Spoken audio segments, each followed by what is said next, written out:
I have to tell them wear hoods. When you go into an interview, you don't go with a hood, right? You can't come to class with pajamas. If you're going to an interview, you can't go with the pajamas, right? People in college, do they sag? No, not really. Not really. Okay. That's why I need to be working at a college, because all those things just really irritate in your me. school, are you allowed to tell them they can't sag? You tell people to pull their pants up, and then they pull their shirt down. They'll pull their pants up part of the way, and then they'll pull their shirt down.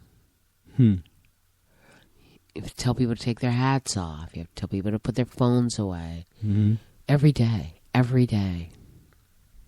It's really sad. So what's going on in local news today? What about the Maryland situation? What was Maryland? It was a girls' school. It was an all-girls school. A nice property right there on not Scotland Valley Road, but Scotland Road. It was a pretty good school. I know quite a few people who send their kids to that school. Well, it's closed. For how long has this been? Almost 3 years, 2 years now? Yeah, 2 going on 3 years. And as we know, your university buys up property in South Orange and doesn't have to pay taxes. I mean, I know That's there's your alma mater, is it not? Yes, it is. I know there's a university called St. Anselm College, but I don't own it. Your alma mater, Anselm, Okay, there we go. that's on the television in front of us playing basketball. Okay. They buy a property in the community and they don't have to pay taxes. Isn't that something? Some people are angry about that. They find that to be the Catholic unfair. institution. So if a minister, I've heard a lot about this. Or a minister or a preacher or a rabbi or whatever will buy a house in the name of the church or in the this you don't pay taxes. They don't pay taxes on Correct. it. Absolutely correct. So that leaves a burden of taxes to all the other people. It doesn't leave the burden, really. You got to pay whatever you got to pay. If he doesn't pay taxes, the burden doesn't go over on you. It's based on yeah, but if it were equally distributed, then my burden would be less, right? So I don't know how true that is. Because, it's all based on your property, the width of your property, how big your property is, what type of renovations you do, all that other stuff. So, at any rate, Seton Hall University announced last week it was entering into an agreement with Hackensack University Health Network to form a new 4-year school of medicine. The school will be located at the former Hoffman LaRoche campus in Clifton and Nutley and should begin accepting students within the next 3 years. Seton Hall officials said the deal followed on the denouement, I don't know that word. What was that? Denouement. DENOUEMENT of a bid to obtain zoning variances for the former Marylon of Orange's site in South Orange. The university was seeking variances that would have allowed it to buy and convert the Marylon of the Orange's Academy and Graves House at Scotland Road and Montrose Avenue into an academic and administrative building for Graduate School of Medicine and construct a 202-space parking lot. When the Maryland deal fell through, this other opportunity availed itself, a Seton Hall University spokeswoman said in an email. Last October, Seton Hall withdrew the pending use of variance applications for Maryland after 4 planning board hearings, with more scheduled, as well as meetings with the Historic Preservation Commission concerning the rehabilitation of the Graves House. Sale of the property was contingent upon obtaining the variance. The Maryland site was returned to South Orange tax rolls in South Orange as of January 1st, 2015. In December, South Orange trustee Mark Rosner announced he is chairing a subcommittee considering future desired development options for Maryland. Rosner noted that the property is zoned for single-family housing. However, its owners, the Sister of Charity, are marketing the property for a non-conforming use, multifamily homes. I'm going to get to the last paragraph Here's a long quote from them. What do you think about that? They're going to turn that property that was once a school into single-family homes because it's zoned to do that. It doesn't necessarily say that's what they're going to do, and we don't know what's going to happen. Be a right place for another school, yes, since our district is growing. Yeah, I think so. But they're not interested in another school in this community. I think they're more interested in having apartment buildings in this community lately. But then all these apartments have to accommodate people, and people have families, and yeah, but it's not going to be much. It's not going to be a big difference because remember, as people leave the high school, if you bring in high school kids, it's basically and people move from the middle school or elementary school to the middle school, it all works out. Let us hope. Yeah, I don't think it's such a big deal. We shall see. I think it all works out in the end. What other things are going on? Well, New Jersey Pride presents the black and white ball to benefit the LGBTQ youth. Do you know what that stands for? Lesbian, gay, bisexual, transsexuals, and queer. What's the Q stand for? Queer. Q? Q-U, you said? Q-U-E-E-R. Queer? Yeah. I don't know. North Jersey Pride, a non-profit organization dedicated to promoting equality, acceptance, and respect for LGBTQ. I think they just added that Q at the end. Youths and families in the Upper Garden State will host the Black and White Ball fundraiser on Saturday, February 7th from 7 to 11 p.m. at the Woodlawn in Maplewood. The event will feature live music, including Tony-nominated across Christiane Knoll, Ragtime, Jekyll and Hyde, and the 18-piece full-count big band orchestra, as well as the 2014-2015 National High School a cappella champions, the Highland Voices. Light buffet and a cash bar will be served. Credit card accepted. Must be 21 or older. Creative black tie, black and white attire requested. It's funny. How could they serve liquor at the Woodland? Who's hosting the event? North Jersey Pride. And they're serving liquor. Okay, so... Cash bar. Yeah, and how can they do that?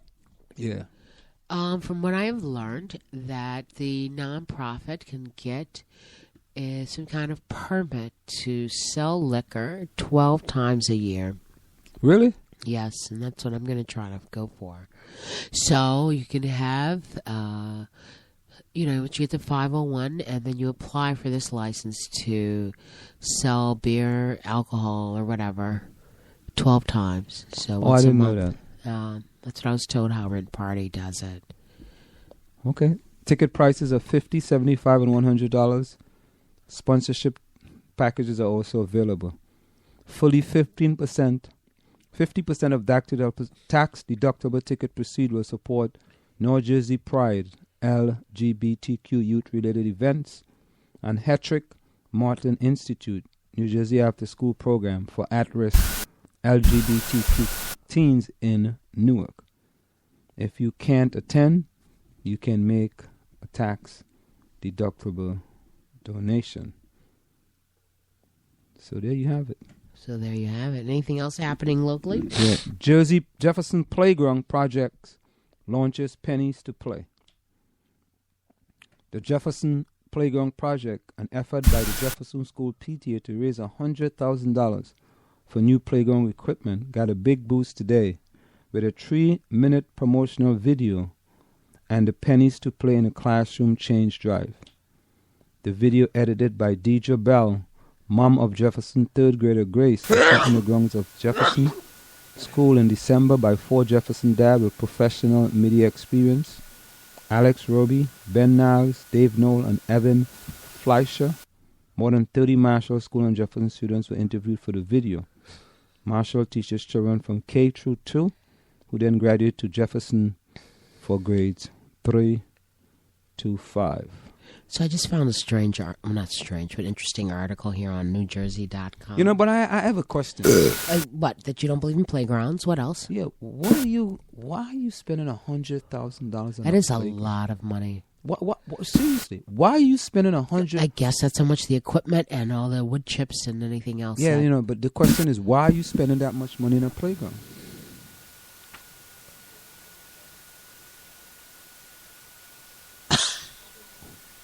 I don't have an answer to that. Silence. What is the impact that a playground has on your development of a child? Development of a Physical development, their ability and learning how to work with others and play with other people, to share the resources of the playground. You don't find that of value, I take it. Well, you don't forget, I grew up in Trinidad. We didn't have no playgrounds, and we did very fine. We came out very, very good. We didn't come up with much problems. See, that's part of the American culture I don't understand. I really don't understand it, man. Seriously. A playground at $100,000? Is that money well spent? If that is what those people want to do, Anselm. No, I'm not telling you don't do it. I'm just asking if it's money well spent. Well, I mean, how much does the equipment cost? That's the question. So you saying regardless of how much the equipment costs, it's money well spent? Is the cost that high because the equipment costs a lot of money? You know, and the putting together or construction or assembly rather of the equipment. So you think that's money well spent? Okay. Listen, hey. Here's a juicy story. Restraining order in effect for Irvington cop accused of trying to run down Newark councilman. Isn't that something? Okay. A temporary restraining order will remain in effect against an Irvington police captain accused of trying to run down a Newark city councilman with her car, a judge said today. In a brief court appearance, Family Division Judge Brace Kaplan instructed Monique Smith and South Ward Councilman John Sharp James to return to court on February 6 for a hearing to determine whether the restraining order will be made permanent. Kaplan reminded Smith that she must not have any contact with James or have another person contact him on her behalf. The judge told her that you need to stay away from this individual at all times.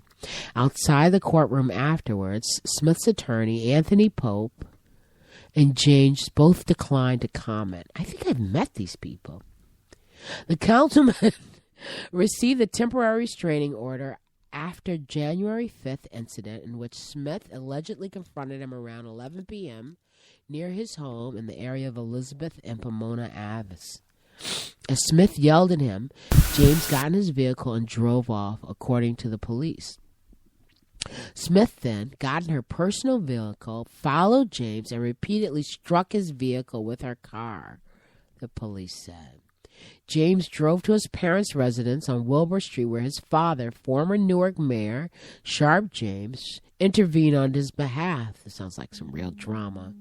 Smith, 43 of Irvington, was later arrested on various charges, including aggravated assault, stalking, harassment, criminal mischief, and multiple weapons offenses. She was released after posting 10% of her $75,000 bail. On Wednesday, an attorney appeared in court without Smith to enter a not guilty plea on her behalf. The altercation allegedly occurred hours after Smith was promoted to captain during a ceremony at the Irvington Town Hall. Township Mayor Tony Voss had said Smith would be suspended without pay pending an investigation. It sounds like some drama is going on, huh? What do you think of that? I guess it's Newark for you. It's Newark and Irvington, so these politicals got something going right on. Next And to each other. I guess she was angry. She's like, listen, you better answer the phone. I get it. I get it. Oh, well. Political rivalry, I said. Maybe NWA. There's something going on beneath all of that. NWA, Irvington versus Newark. Maplewood to introduce ordinance allowing curbside sport equipment from April through December. Maplewood